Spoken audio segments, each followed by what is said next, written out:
Efectivamente, Xulio, gracias por darnos paso na que vai a ser a última nosa entrevista desta noite. E pecharemos este ciclo de entrevistas que mantivemos ao longo de toda a noite, máis de 4 horas de emisión ininterrumpida en directo neste especial Eleccións Autonómicas 97 co presidente provincial do Partido Popular en Lugo e presidente da Deputación, don Francisco Cacharro Pardo. Moi boas noites. Hola, boas noites. E precisamente, don Francisco Cacharro nos vai a traer de última man, da súa man, perdón, os últimos datos referentes aos resultados destes comicios autonómicos no que se refire a Lugo. Señor Cacharro, nos pode dicir como quedaron? Sí, pois con moito gusto teño que os últimos resultados, según eles, o total de votantes foron 220.624 cunha participación do 67,84%. É dicir, unha alta participación aquí en Lugo, moi próxima do 70%, e isto hai que destacarlo porque na provincia de Lugo é máis difícil votar que nas outras. Dos 33.000 núcleos de población que ten Galicia, 11.000 aproximadamente corresponden a nosa provincia. É máis difícil e por iso é máis de valorar o comportamento cívico e a madurez democrática dos nosos cidadáns. Pois ben, con esta participación, o Partido Popular obtén 126.252 votos, o cal representa o 57,22%. Isto quere dicir que o Partido Popular rompe teito unha vez máis, superamos nun punto aproximadamente o resultado das anteriores autonómicas, e seguimos nunha liña ascendente. O número de escanos que corresponde ao Partido Popular é os mesmos que xa tiñamos, 9, e volvo a repetilo, é moi difícil cando se mantén nunha cota determinada manter esos resultados, é moito máis fácil baixar que subir ou manterse. Nesta ocasión mantemos o número de escanos, pero subimos en votos, e en moitos momentos do escrutinio estábamos salindo o 10º deputado.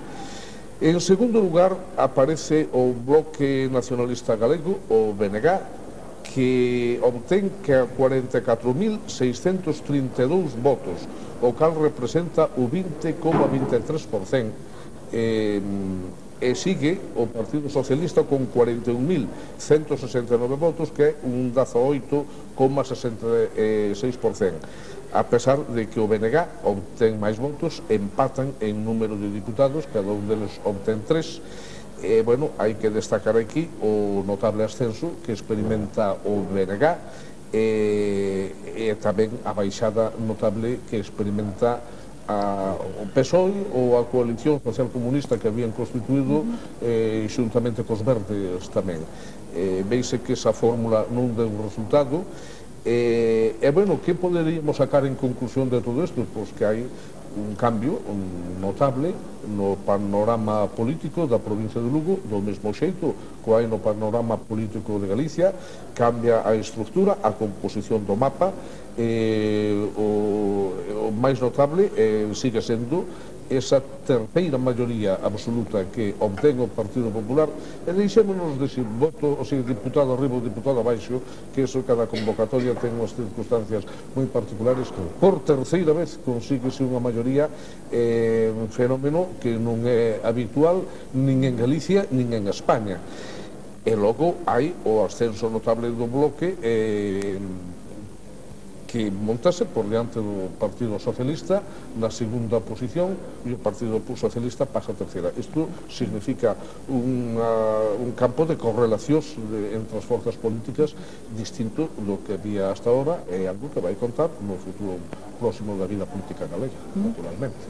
Agradecemoslle moitísimo estes últimos datos e esta análise. Gustaríanos tamén que nos comentase como viviu esta xornada electoral, estas últimas horas, xa desde que se pecharon os colexios electorais, porque tivemos a oportunidade de velo cando exercía tamén o seu dereito ao voto. Entón, gustaríanos que nos comentara como viviu estes momentos de escrutinio. Pois, naturalmente, o presidente provincial do partido, do mesmo xeito que todos os dirigentes, vivimos con moita tensión, tamén con moita ilusión e esperanza estes últimos momentos, facendo algo que ao mellor non se traduce nuns resultados inmediatos, visitando as mesas, vendo os resultados parciais que poden ir salindo, escuitando as noticias que van difundindo os medios de comunicación.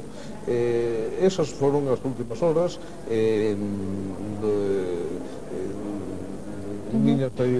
nesta xornada de hoxe. Despois, ao final, desde a sede, facendo un seguimento dos resultados, mesa por mesa, desta cidade de Lugo, e concello a concello tamén, e teño que suliñar tamén o feito de que hai algún concello no que ganamos por primeira vez en as eleccións, e en outros, donde non temos alcalde, pero que gañamos tamén desta vez as eleccións. Falamos do caso de Cervo, Mondoñedo, Castroverde, Fonsagrada, a pesar de que non temos alcalde nestes concellos, fomos ganando, aproximámonos moito en as Nogais, ganou o Partido Socialista, pero por moi escasa diferencia. É dicir, que isto constitúe un avance considerable, e aunque é difícil, nos temos pensado que en próximas convocatorias seguiremos unindo, seguiremos rompendo ese tipo. Teñen en conta un dato objetivo. Aquí en Lugo estamos na cidade, estamos estrenando unha nova organización que non nos deu tempo siquiera a completala, nada máis que en 2 distritos, rematada casi a punto en vísperas das eleccións. Isto vai se seguir impulsando, vamos seguir traballando aí para incrementar o posible, porque esa é a nosa obligación.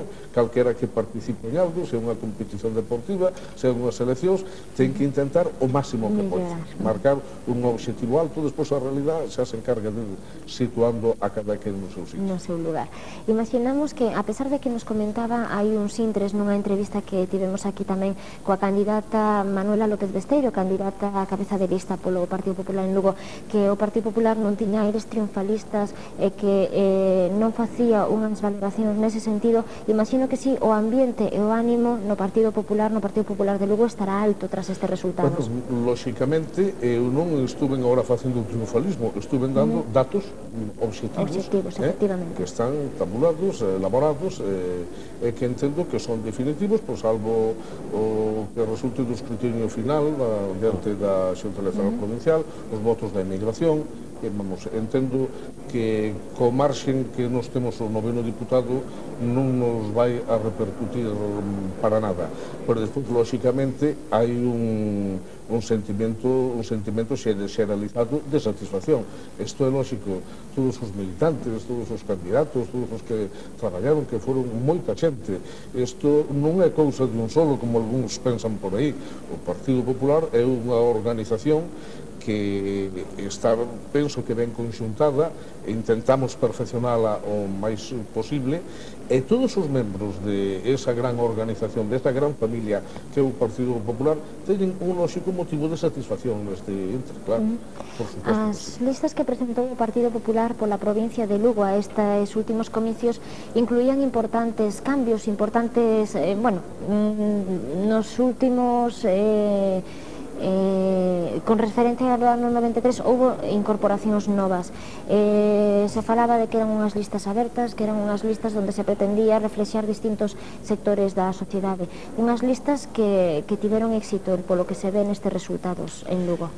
Bueno, nós sempre vimos facendo uns cambios razonables. Hai que renovar as listas cada pouco tempo, e neste caso a nosa renovación de listas foi, vamos a decir, unha cousa bastante natural, bastante razonable. Había algúns compañeros, que levaban tempo, hai que dar paso a xente nova. Fíxose de bon grado, de conformidade, falando con todo o mundo. Os que non poideron ir na lista e que habían ido en anteriores, eu teño que rendirlles un homenaxe de gratitude, de xenerosidade, porque eu falei con eles, lóxicamente, e cando se lles dixo o que había, foron os primeiros que se puxeron a disposición, e constame que ademais colaboraron, pero moi activamente na consecución deste triunfo da nosa candidatura en estas eleccións. O sea que foi feito como procuramos que sexa sempre dentro dunha boa armonía. E eu volvo a recoñecerles aos compañeros que foron deputados e desenrolaron a boa labor ao longo de varias legislaturas, esa generosidade, esa apertura de colaboración, de comprensión, de seguir apoyando tanto como se fora unha lista. Don Francisco, que significaron para o Partido Popular Lucense fenómenos como a aparición de Democracia Galega, Izquierda Unida? Como se viviron eses feitos dende o partido en Lugo? Bueno, estamos acostumbrados en que sempre cando hai algunha elección hai algunha novedade destas, sempre hai alguén que busca a pola onde pousarse.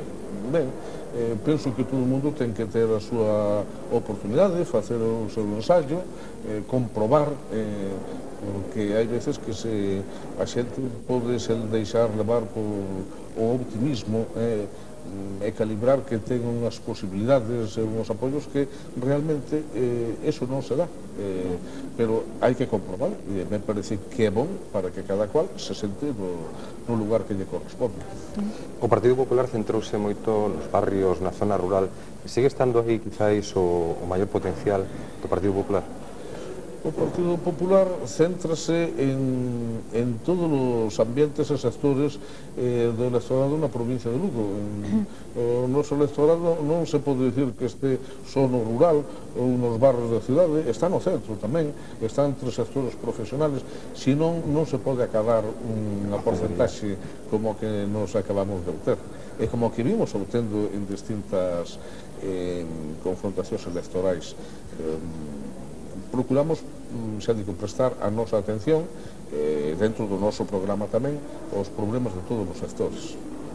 Bueno, neste momento en que se Xulio ten dende os estudios centrais algo que preguntar, pois collemos estas cuestións técnicas e Xulio, adiante. Atención, don Francisco Gacharro, boas noites.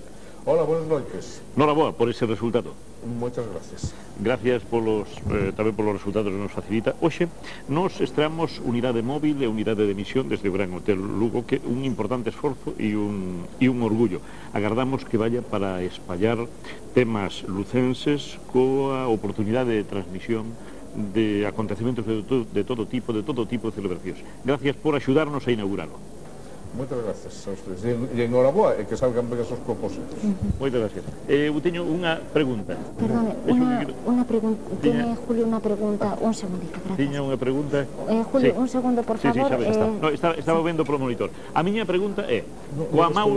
No, un segundo, Julio, por favor, que temos uns problemas técnicos. Transmito pola voz. Non escoita. Pois transmítenola. Transmito pola voz e vos pasades ya. É dicir, coa Mau no corazón. Dubidou en algún momento de acadar a maioría absoluta? Vamos a ver, quitamos, porque Ansemir escoitou a pregunta. Sí, a pregunta de Xulio era textualmente, coa man no corazón, dubidou algunha vez de non acadar a maioría absoluta? Bueno, dubidar non dubidei, pero... Coa man no corazón, dixo Xulio, Sí, pero coa man no corazón... Todos os datos, a impresión que íbamos obtendo no contacto cos electores, nos distintos ambientes sociais da provincia, o resultado das enquisas, pensamos tamén que as nosas posibilidades, a labor feita desde a Xunta de Galicia, desde os concellos, desde a Diputación, avalaban razonablemente unha expectativa de obter a maioría absoluta, pero claro, eso nunca se sabe hasta que sale a enquisa definitiva, que foi a desta noite. Dudas non, pero sempre cabe a posibilidad de unha sorpresa de última hora. Ademais, ao principio parece que todo se volve máis negro do que despois en realidade reflexan os resultados. Pois sí, porque hai a propia dinámica das eleccións, a publicidade, o que dicen uns, o que din os outros, os pequenos problemas que van xurdindo a cada momento.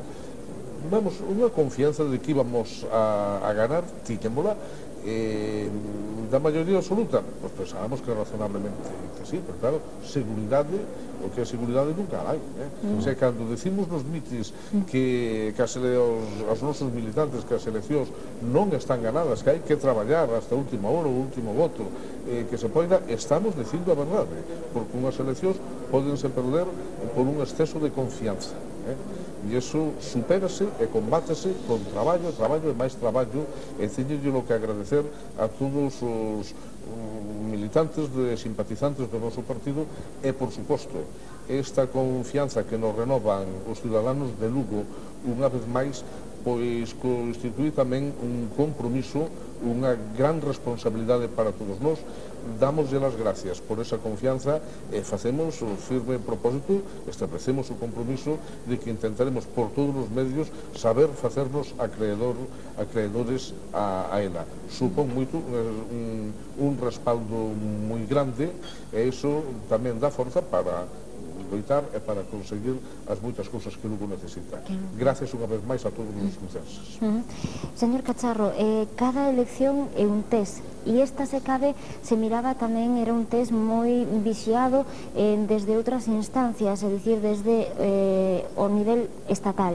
As eleccións galegas intentaron ser un reflexo, ou intentaron mirarse desde o seu principio como un reflexo do que podería pasar nun futuro nunhas novas eleccións a nivel nacional ou noutras comunidades autónomas que xa tamén poden estar próximas a celebrarse. Como se ve agora que xa pasou este test? Imagino que é unha revalorización para o Partido Popular tamén a nivel nacional. Bueno, é indudable que sempre se pode facer unha certa extrapolación, pero tampouco hai que extremar aí. Os resultados dunhas eleccións autonómicas non son totalmente extrapolables a unhas eleccións xerais, nin a unhas municipais tampouco, pero non deixan de ser un indicativo moi grande. E neste caso reflexan que o Partido Popular vaise afirmando. E máis, eu digo unha cousa, o Partido Socialista fallou na súa estrategia por varias razóns.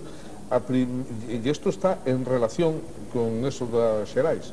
O Partido Socialista considerou desde o principio que o señor Fraga tiña que anticipar as eleccións porque lle iba a perxudicar moito a labor do goberno de Xosé María Aznar en Madrid. Esta era a opinión dos socialistas, porque o mellor eles pensaron que naide podía facer mellor que eles, pero nós teñamos plena confianza na labor que iba a facer José María Aznar, e o señor Fraga, con toda a tranquilidade, como un político experimentado que agotou a legislatura e o tempo favoreceu-no, porque precisamente a boa política económica e a boa política en xeral levada a cabo polo Partido Popular, polo goberno de José María Aznar, foi un factor importante tamén nestas eleccións.